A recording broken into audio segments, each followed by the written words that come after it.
నెల్లూరు నగర corporation mayor గారైనటువంటి శ్రీమతి పొట్లూరు శ్రవంతి గారి మీద నెల్లూరు నగరపాలక సంస్థలో ప్రాతినిధ్యం వహిస్తున్నటువంటి 40 మంది కార్పొరేటర్లు, నేను నాతో సహా మరొక డిప్యూటీ మేయర్ శ్రీమతి తహసీన్ ఇంతియాజ్ గారు, ఇతర కార్పొరేటర్లు సహచర కార్పొరేటర్లందరితో కలిసి ఈరోజు municipal corporation act section 91(a) ప్రకారం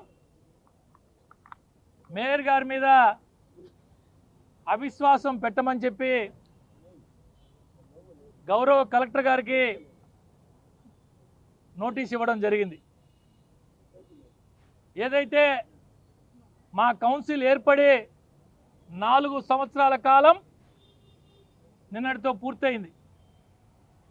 అనేక ఆశలు, అనేక ఆశయాలతో మమ్మల్ని ఓట్లేసి గెలిపించినటువంటి ప్రజలకు మేము ఎంతో కొంత మేలు చేయాలని ఒక మంచి సంకల్పంతో కష్టాలు నష్టాలు కోర్చి ఇల్లు తిరిగి దండాలు దశకాలు పెట్టి ఓట్లు వేయించుకొని కార్పొరేటర్ల ఎన్నిక కాబడిన మేమందరం కార్పొరేషన్లో మా వంతు మేము పోరాడి మంచి పనులు చేయాలా, ప్రజలకి కావలసినటువంటి మౌలిక సదుపాయాల కల్పనలో మా ప్రాంతాల్లో బాగా అభివృద్ధి పరిచి మేము కూడా మంచి పేరు సంపాదించుకోవాలనే ఆలోచనతో కౌన్సిల్లోకి అడుగుపెట్టాం. 4 సంవత్సరాల కాలం పూర్తయింది. కేవలం 7 అంటే 7 మాత్రమే సమావేశాలు ఏర్పాటు చేయడం జరిగింది. రాష్ట్రంలోనే 4వ అతిపెద్ద కార్పొరేషన్ నెల్లూరు కార్పొరేషన్. విశాఖపట్నం, విజయవాడ, గుంటూరు తర్వాత 4వ అతిపెద్ద కార్పొరేషన్ అయినటువంటి నెల్లూరు నగర కార్పొరేషన్లో గడిచిన 4 సంవత్సరాల కాలంలో జరిగినటువంటి కౌన్సిల్ సమావేశాలు కేవలం 7 అంటే 7. దీన్ని బట్టి అర్థం చేసుకోవచ్చు ఏ విధంగా ఉందో. నెల్లూరు కార్పొరేషన్ చరిత్రలోనే కాకుండా, రాష్ట్ర కార్పొరేషన్ చరిత్రలోనే కాకుండా బహుశా దేశంలో కూడా ఏ కార్పొరేషన్లో జరగని విధంగా మేయర్ అంటే, ప్రథమ పౌరురాలంటే ఈ యొక్క కార్పొరేషన్ మొత్తానికి కూడా ఒక పెద్దన్న పాత్ర. ప్రజల ఆస్తుల్ని, కార్పొరేషన్ ఆస్తుల్ని కాపాడాల్సినటువంటి పెద్దన్న పాత్ర. అటువంటి స్థానంలో ఉండి ఎక్కడా లేని విధంగా, చరిత్రలో ఎప్పుడూ లేని విధంగా మీ అందరికీ తెలుసు, కమిషనర్ సంతకాలు ఫోర్జరీ చేసి మున్సిపల్ కార్పొరేషన్కి రావాల్సినటువంటి కోట్లాది రూపాయల రాబడిని సొంత జోబిల్లోకి వేసుకొని క్రిమినల్ కేసులు పెట్టించుకొని జైళ్ళు పాలై ఈ యొక్క మేయర్ గారి భర్త, పేరుకి మేయర్ గారి భర్త, పూర్తిగా ఈ కార్యక్రమాలన్నీ ఎక్కడ జరిగినాయి, ఎలా జరిగినాయి అనేది నేను కొత్తగా మీకు చెప్పాల్సిన అవసరం లే. ఇదే కాకుండా కార్పొరేటర్లతో అందరితో కూడా సఖ్యతగా ఉంటూ వారి ప్రాంతాల్లో కావాల్సినటువంటి అన్ని రకాల మౌలిక సదుపాయాల కల్పన కోసం పనిచేయాల్సిన గౌరవ మేయర్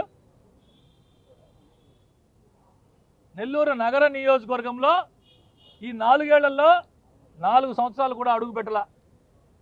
60% ప్రాతినిధ్యం వహిస్తున్నటువంటి నెల్లూరు నగర కార్పొరేషన్లో 28 డివిజన్లు ఉన్నటువంటి నెల్లూరు నగర నియోజకవర్గంలో మేయర్ అయిన తర్వాత ఈ 4 సంవత్సరాల కాలంలో 4 సార్లు కూడా అధికారిక మేయర్గా పర్యటన చేసిన దాఖలాలు లేవంటే ఏ విధంగా పనిచేసిందో అర్థం చేసుకో. వీటన్నింటినీ దృష్టిలో పెట్టుకొని కార్పొరేటర్లు అందరం కూర్చొని రాబో 1 సంవత్సర కాలం మాత్రమే ఉంది, తిరిగి ఎన్నికలు రాబోతున్నాయి, ఎలా చేయాలని అందరం మాట్లాడుకున్న తర్వాత చట్ట ప్రకారం చట్టంలో ఏదైతే పొందుపరిచి ఉందో దానికి అనుగుణంగా గౌరవ మంత్రి గారితో, రూరల్ శాసనసభ్యులతో చర్చించుకొని ఈరోజు మేమందరం కూడా అవిశ్వాసానికి నోటీస్ ఇవ్వడం జరిగింది. ప్రజలందరినీ గమనించమని చెప్తూ ఉన్నా. నెల్లూరు నగర నియోజకవర్గం, నెల్లూరు నగర కార్పొరేషన్లో ఇప్పటివరకు ఏం జరిగింది, మేమందరం కూడా ఎందుకు నోటీస్ ఇవ్వాల్సి వచ్చింది, ప్రభుత్వం నుంచి వచ్చే అభివృద్ధి సంక్షేమ కార్యక్రమాలకు సైతం ఆటంకాలు కల్పిస్తూ, ఒక గిరిజన మహిళ అయి ఉండి సాటి గిరిజనులు ఎవరైనా పిహెచ్ వర్కర్లు చనిపోతే వారి బిడ్డలకి కారుణ్య నియామకం కింద అప్లై చేసుకుంటే వారి ఫైళ్లు కూడా డబ్బులు ఇవ్వందే సంతకం పెట్టాలనేటువంటి దుర్మార్గమైన పరిస్థితి ఉందంటే ఇంతకంటే దుర్మార్గం బహుశా ఎక్కడా లేదేమో. స్వయంగా కార్పొరేషన్ కమిషనర్ గారి యొక్క సీసీని మేయర్ గదిలో నిర్బంధించి జైలు పాలైన ఘనత ఎక్కడైనా ఉందంటే నెల్లూరులోనే ఉంది. ఇవన్నీ దృష్టిలో పెట్టుకొని ఈరోజు నోటీస్ ఇవ్వడం జరిగింది. నెల్లూరు నగర కార్పొరేషన్ అభివృద్ధిని దృష్టిలో పెట్టుకొని గౌరవ మంత్రి గారి ఆలోచనల మేరకు, రూరల్ శాసనసభ్యులు గారి ఆలోచన మేరకు కనీసం ఈ సంవత్సర కాలం పాటైనా మమ్మల్ని గెలిపించి మాకు ఓట్లేసినటువంటి ప్రజానీకానికి మా వంతు మేము పనిచేయాలని ఒక మంచి ఆలోచనతో ఈ కార్యక్రమాన్ని చేపట్టాం. ఖచ్చితంగా కలెక్టర్ గారు ఎప్పుడు డేట్ ఇచ్చి మీటింగ్ పిలుస్తారో మీటింగ్ పెట్టిన రోజు మేమందరం మూకుమ్మడిగా ఇప్పుడున్నటువంటి మేయర్ గారిని దించివేయడం ఖాయం, తథ్యం అని చెప్పి ఈ సందర్భంగా తెలియజేస్తాం. వాస్తవంగా డివిజన్ పరిధిలో మా సమస్యలన్నీ ప్రతి నెల కానీ 2 నెలలకో 3 నెలలకో కానీ కార్పొరేషన్లో చర్చించుకొని ఆ సమస్యలను పరిష్కరించాలి మేము యాక్చువల్గా. కానీ అటువంటి అవకాశమే లేకుండా పోయింది నెల్లూరు నగరంలో. ఎప్పుడో 4 సంవత్సరాలు కంప్లీట్ అయింది ఈ రోజుకి మేము కార్పొరేటర్లుగా గెలిచి. ఇప్పటికి 7 సార్లే సమావేశాలు ఏర్పాటు చేశారంటే మా సమస్యలు మేము ఏం చెప్పగలం? కార్పొరేషన్లో జనరల్గా నెలకో 2 నెలలకో 3 నెలలకో సమావేశాలు ఏర్పాటు చేస్తూ మాకున్న సమస్యల్ని అక్కడ డిస్కషన్ చేసి అభివృద్ధి చేయాలి అనే ఉద్దేశంతో వచ్చాం మేము ఎవరం కూడా. ఈ రోజుకి ఎంత దారుణంగా ఉందంటే సమావేశాలే ఏర్పాటు చేయట్లేదు. మేము ఏ ఒక్క అభివృద్ధి పనుల్లో ముందుకు తీసుకెళ్ళినా అవన్నీ ఆటంకాలు జరుగుతున్నాయి. ఇప్పుడు గతంలో ఉన్న 4 సంవత్సరాలకి ఎన్నో ఇబ్బందులు జరిగాయి మాకు. అభివృద్ధి అనేది కుంటుపడింది. ఈరోజు ఆ మేయర్ గారు లేకుండా వేరే కొత్త మేయర్ గారిని ఎన్నుకుంటే మా సమస్యలన్నీ పరిష్కరించుకోగలము అనే ఉద్దేశంతో మేము రూరల్ ఎమ్మెల్యే కోటరెడ్డి శ్రీధర్ రెడ్డి గారి దగ్గరికి, అదేవిధంగా నారాయణ మంత్రి గారి దగ్గరికి మా సమస్యలను తీసుకెళ్తే మేము ఉన్న మేయర్ గారిని దించేసి వేరే మంచి వ్యక్తిని మేయర్గా ఎన్నుకుంటాము త్వరలో అని వాళ్ళకి విన్నవించుకుంటే వారు కూడా మాకు సహకరించారు. అందువల్ల ఈరోజు మేయర్ గారి మీద మేము అవిశ్వాస తీర్మానం ఏర్పాటు చేశాము. కలెక్టర్ గారికి, జాయింట్ కలెక్టర్ గారికి అవిశ్వాస తీర్మానం విన్నపించాము.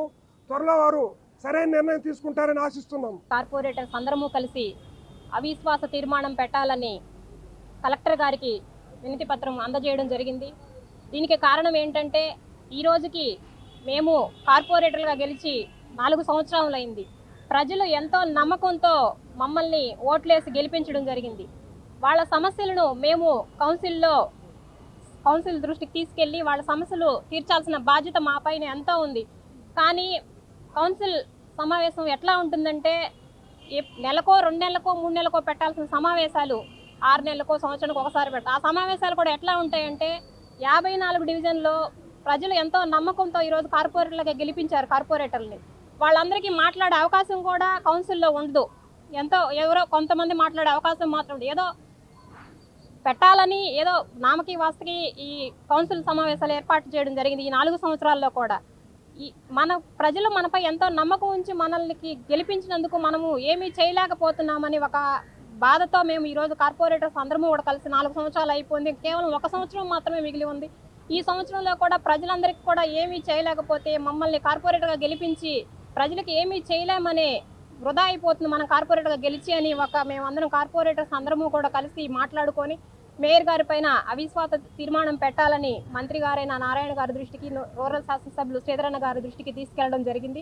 ఈరోజు కార్పొరేటర్స్ అందరము కలిసి ఈరోజు కలెక్టర్ గారికి మేయర్ గారి పైన అవిశ్వాస తీర్మానం పెట్టాలని వారికి వినతి పత్రం అందజేయడం జరిగింది. నెల్లూరు శాసనసభ్యులు మంత్రివర్యులు శ్రీ పొంగూరు నారాయణ సార్ గారు కానివ్వండి, అలాగే రూరల్ ఎమ్మెల్యే గారు శ్రీ కోటంరెడ్డి శ్రీధర్ రెడ్డి గారు కానివ్వండి, కృషి చేస్తున్న సందర్భంలో నెల్లూరు అభివృద్ధి చెందడానికి ఎన్నో పనులు ముందుకు తీసుకుపోవాలంటే మన నెల్లూరు నగరపాలక సంస్థ మేయర్ గారైన సహకారం ఎంతో ముఖ్యం. ఆమె సహకరించకపోవడం దానికి చాలా ఆటంకులు ఎదురవుతాయి. కాబట్టి నెల్లూరు నగరం అభివృద్ధి చెందాలంటే ఇంకా ముందు ప్రగతి పదంలో ఇంకా ముందుకు దూసుకుపోవాలంటే మేయర్ గారి సహకారం కావాలి. కాబట్టి మేయర్ గారిని అవిశ్వాస తీర్మానం ద్వారా మేము ఇవాళ మా కార్పొరేటర్లందరం కలిసి అవిశ్వాస తీర్మానాన్ని అందించడం జరిగింది. భవిష్యత్తులో మంచి వ్యక్తిని మేయర్గా జరుగుతుంది. కాబట్టి నెల్లూరు నగరాన్ని అభివృద్ధి పదంలో తీసుకుపోదామని చరిత్ర సృష్టించినోడు ఇప్పుడు ఆ చరిత్రని తిరగరాయబోతున్నాడు. అబద్ధాల గోడల్ని బద్దలు కొట్టి నిజాలను రాగా మీ ముందుంచబోతున్నాడు. నిజమైన వార్తల కోసం వెంటనే డౌన్లోడ్ చేసుకోండి రా యాప్ని.